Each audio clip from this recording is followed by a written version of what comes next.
Lesson number 5, Shivaji's Education. Beginning of Shivaji's education.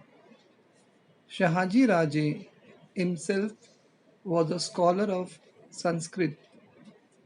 In the Bangalore court, he had under his patronage artists and scholars of various languages. He appointed intelligent teachers for Shivaji. Shivaji's education began when he became 7 years old. Soon, Shivaji became skilled in the art of reading and writing. He began to read the stories from Ramayana, Mahabharata, and Bhagavad on his own.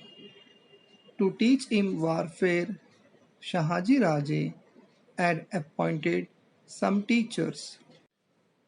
They began to teach Shivaji to ride a horse, to wrestle, to use swords and danpatta. Thus, at the age of 12, Shivaji became acquainted with different branches of learning and arts. Soon, Adil Shah sent Shahaji Raje on an expedition to conquer the states of the Nayakas, local chiefs in Karnataka. Before setting out upon the expedition, Shahaji Raje sent Shivaji and Jijabai to Pune. With them, he sent elephants, horses, an infantry, a treasury, a flag, and also trusted ministers, brave generals, and renowned teachers. Rejuvenation of Pune. Jijabai and Shivaji returned to Pune. Shivaji remembered his childhood days which he had spent on Shivneri. He could see the lofty peaks of the Sahyadri again, and he became very happy. Pune at that time was not such a big city. It was totally devastated by Shahaji Raje's enemies.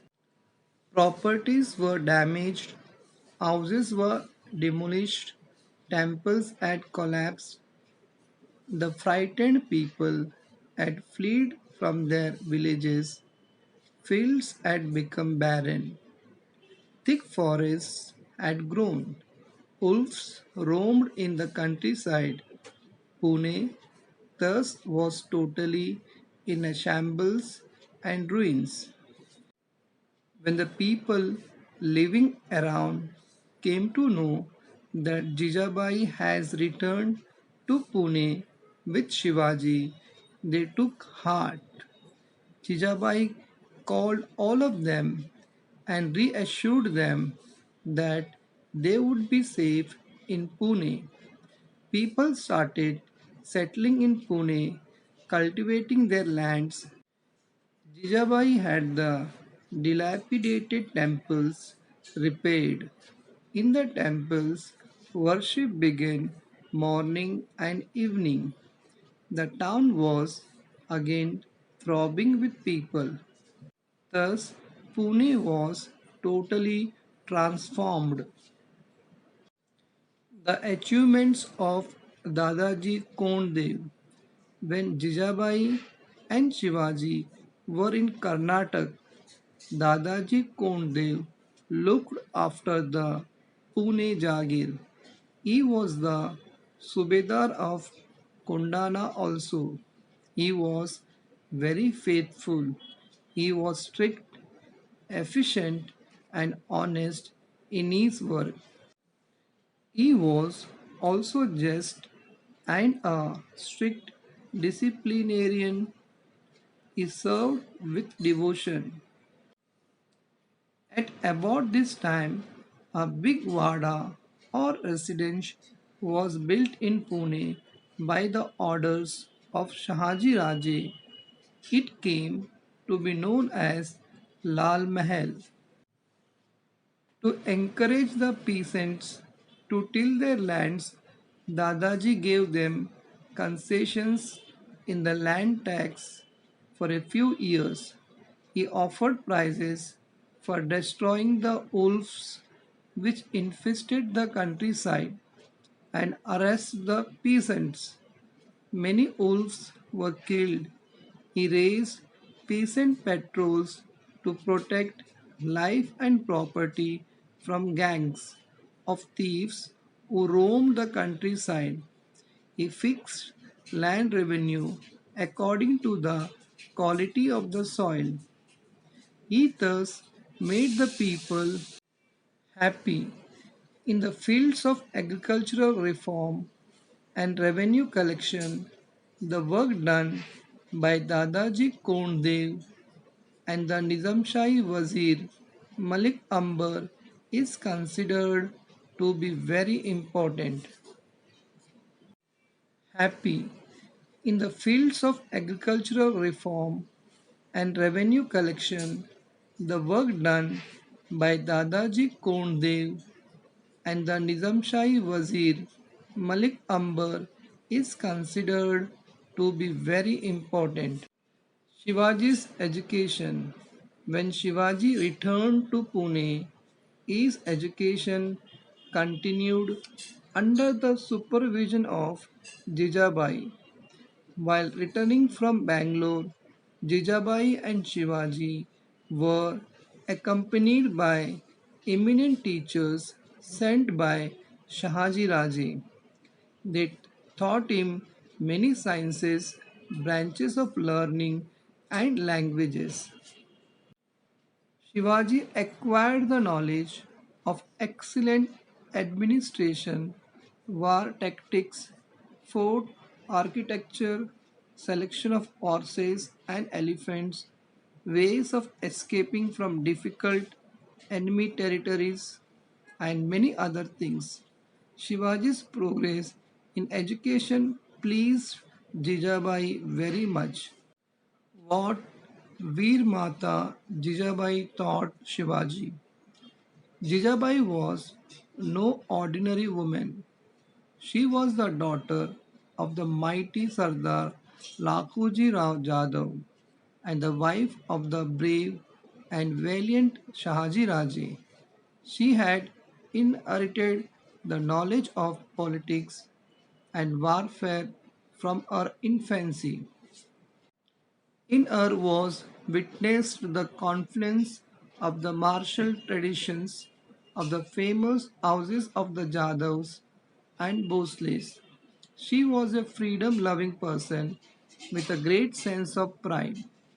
She had learned through bitter experience that however much a Maratha Sardar displayed valor, it was not appreciated in the courts of the sultans. She had valiantly faced the shock of her father's murder in the open court at the instigation of Nizam Shah.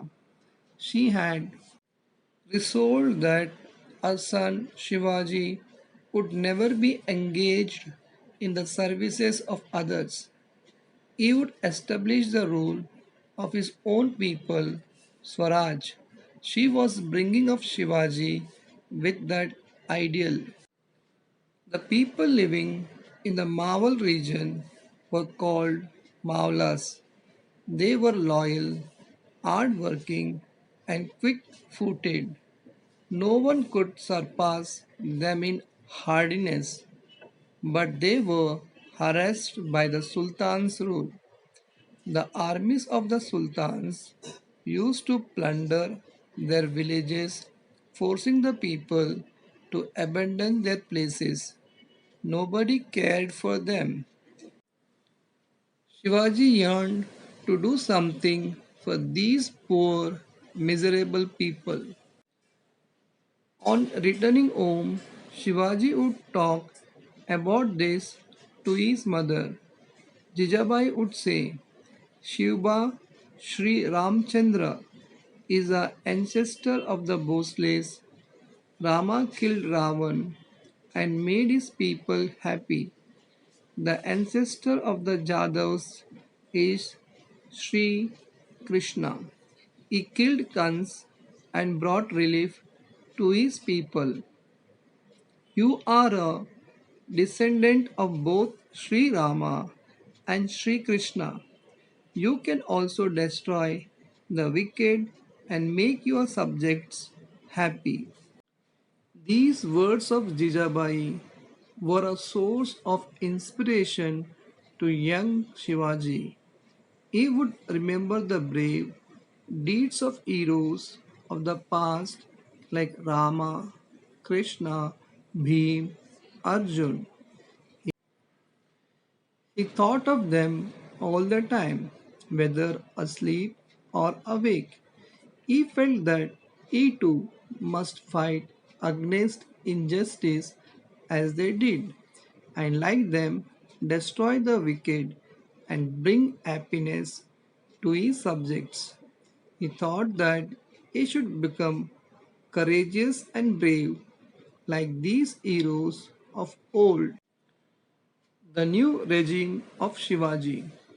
In Pune Jagir, the new regime of Shivaji began under the guidance of Jijabai. Shahaji Raje had already made the preparations for this. When Shahaji Raje sent Shivaji from Bangalore to Pune, he sent some very powerful and prestigious people with him. They were Samraj Nilkant Peshwe, Balkrishna Anamante Muzumdar, Mankoji Dahatonde Sornobat, Raghunath Ballal Sabnis, Sonapant Dabir. These were all able men fit to administer an independent kingdom. Shahaji Raje had specially deputed them to Pune to help. Shivaji governed his Jagir efficiently. With their help, Shivaji began to administer his Jagir to attend the people's grievances. Those who inflicted injustice upon the Roy were punished. In a way, Shahaji Raje's Jagir was undergoing a transformation. The Maulas got a glimpse of the future Swaraj. It was, as it were, the dawn of Swaraj. Shivaji's marriage. In those days, people married at a very early age. So, Jijamata said, we should now get Shivba married. Then a search for suitable bride for Shivba began. Soon, she found the girl she wanted. Her name was Saibai. Saibai came from the Nimbalkar family of Fulton. The marriage was celebrated with great splendor.